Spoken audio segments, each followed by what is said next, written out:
లేదండి. Solar panels రూఫ్‌ని damage చేయవండి. ఇదొక ఐ డోంట్ నో ఈ క్వెషన్ ఎలా వచ్చిందో కూడా నాకు తెలీదు. కానీ యాక్చువల్లీ అది దానికి వ్యత్యాసంగా చూసుకుంటే మీరు యాక్చువల్లీ సోలార్ ప్యానెల్ పెట్టడం వల్ల మీకు ఇంకా బెనిఫిట్స్ కూడా ఉంటాయి. ఒకటేంటంటే మీకు ఫర్ ఎగ్జాంపుల్ మీరు సెకండ్ ఫ్లోర్‌లో, థర్డ్ ఫ్లోర్ ఉన్నారు. అండ్ మీ మీద ఓపెన్ టెర్రస్ ఉంది మీకు. ఇప్పుడు సివియర్ సమ్మర్, పీక్ సమ్మర్ ఉన్నప్పుడు మీకు చాలా హై టెంపరేచర్ ఉన్నప్పుడు మీకు రూఫ్ మీద ఏం లేకపోతే మీ రూఫ్ చాలా భయంకరంగా వేడై మీ కింద టెంపరేచర్ చాలా పెరిగిపోతాయి రూమ్స్‌లో మీకు. మీరు సోలార్ ప్యానెల్ పెట్టడం వల్ల ఏమైద్దంటే మీకు అక్కడ కటింగ్ ఆఫ్ ది అక్కడ టెంపరేచర్ కట్ ఆఫ్ చేస్తున్నారు మీరు. దానివల్ల మీకు వేడనేది కిందకి రాదు మీకు. మీ కింద రూమ్స్ ఏదైతే ఉంటాయో అవి ఇంకా మీకు ఒక కపుల్ ఆఫ్ డిగ్రీస్ మీకు చల్లగానే ఉంటాయి మీకు. సో, మీ ఏసీ మీద ఎక్కువ లోడ్ పడదు మీకు. మీ కూలర్స్ మీద ఎక్కువ లోడ్ పడదు. అండ్ మీకు కూడా మీకు వేరియబుల్ టెంపరేచర్ ఉంటుంది మీకు.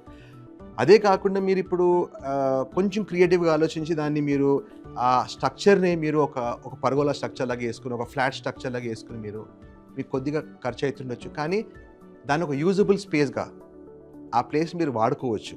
అది ఎలా వాడుకుంటారనేది ఒక జిమ్ లాగా పెట్టుకోవచ్చు మీరు దాన్ని. లేదా అంటే ఒక ప్లే ఏరియా లాగా ఏదో మీ ఇష్టం అది. ఐ లీవ్ ఇట్ మీ ఆలోచన ఎట్లా చేసుకుంటే మీరు చేసుకోవచ్చు. ఒక అడిషనల్ స్పేస్, యూజబుల్ స్పేస్‌గా మీరు దాన్ని ఆ ప్లేస్‌ని వాడుకోవచ్చు మీరు. సో, మీరు సోలార్ ప్యానెల్ పెట్టడం వల్ల మీకు అడ్వాంటేజే గానీ, మీకు నష్టం ఏం లేదు. ఒకటేమో మీ టెంపరేచర్ తగ్గుతుంది మీకు. ప్లస్ ఆ ప్లేస్ మీరు వేరే విధంగా కూడా వాడుకోవచ్చు మీరు. సో, ఇట్స్ కంప్లీట్ అడ్వాంటేజ్ అండి మీకు. దీనివల్ల డిసడ్వాంటేజ్ ఏమీ లేదు మీకు.